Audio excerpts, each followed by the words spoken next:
we doing today? I hope everyone's having a good day. Uh, I'm studying the Mandela effect on a lot of things. Like, I went to the store the other day and I bought some peanut butter. It was called Jif. I asked the store clerk what happened to the peanut butter called Jiffy. Did they shorten it up? They said Jiffy. There's never been a peanut butter. And I said, yes, there was. When I was growing up, there was a peanut butter named Jiffy. And they swore up and down. No, it's Jif. It's always been Jif. No, actually, back in my day, they were so happy with the new peanut butter that they came out with, the Jiffy peanut butter, that restaurants across the nation made a Jiffy burger, hamburger with a creamy, smooth taste of Jiffy. And they called it the Jiffy burger. And I've got an advertisement of the hamburger and the jar of Jiffy sitting next to the menu item. This is real evidence. Why would they go through the trouble of putting Jiffy out there if it's Jif? This is the evidence.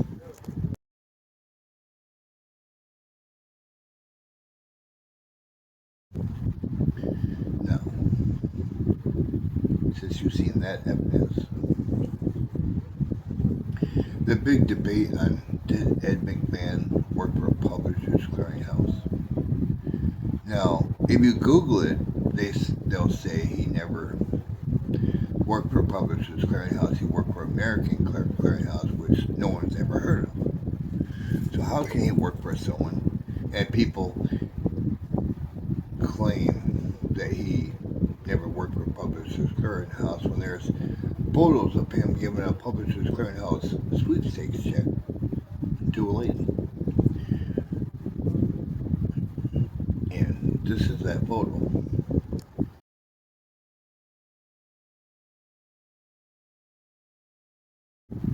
Now, in another small situation, when we were growing up, we all remember the Fruit of the Loom logo on our underwear and t-shirts and socks.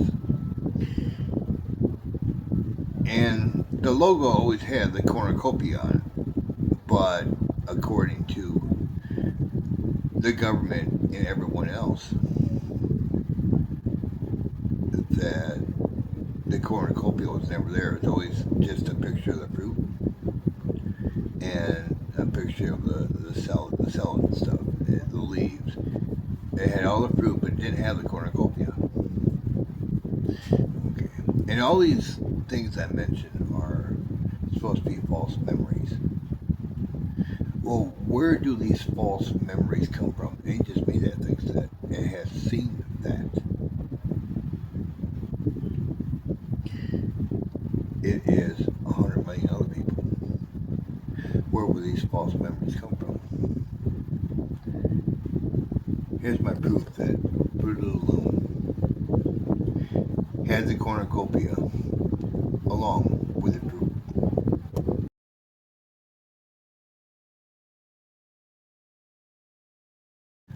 Seeing what you've seen so far, this this is my reality. This is a lot of people's reality. Now, is this another way for the government to slowly change things in our history to find out how easily we are manipulated, which means that we have to go through a lot of trouble to change everything like that when 100 million people have the same memory I do. They keep saying it's a false memory.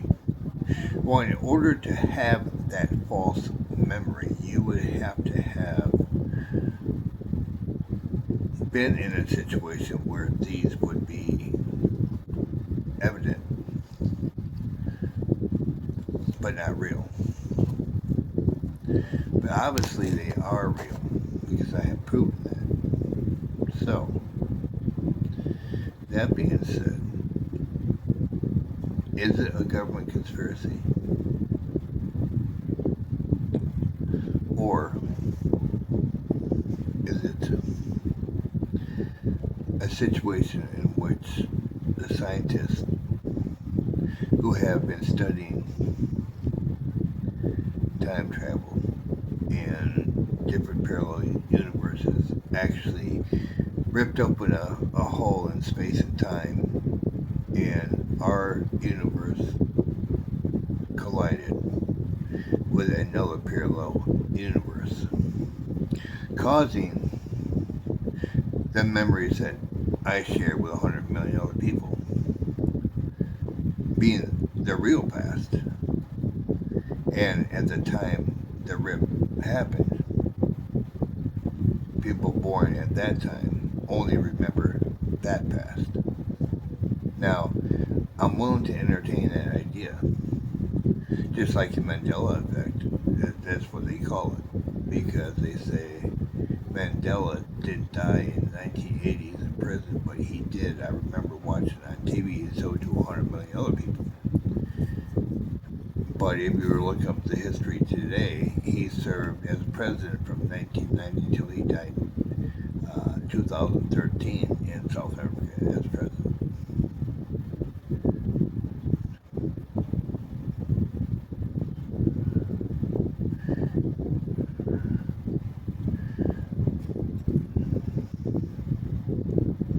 So, my biggest thing is the government changing our history to try to manipulate us? To try to see how easily we are manipulated, how easily they can control us? Or did our universe collide with a parallel universe, causing this effect? No one really knows, but it will be interesting if someone could study this. Now, this is what they call the Mandela effect, because the history of the Mandela case is two different ones. Fruit of the Loom has two different histories. Uh, Jeff and Jeffy is two different histories, and Ed McMahon is two different histories. I clearly have a picture of Ed McMahon standing with a publisher's clearinghouse check awarding it to someone.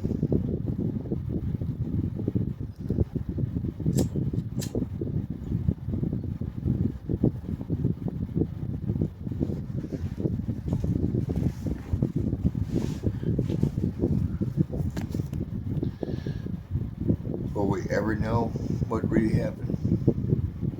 Why our history changed all of a sudden like that?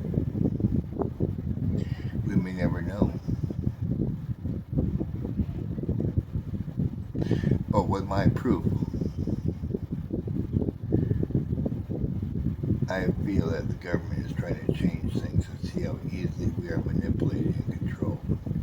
That's more of a plausible idea than parallel universe colliding with ours, even though that is a possibility, and it can be plausible in some scenario and cases.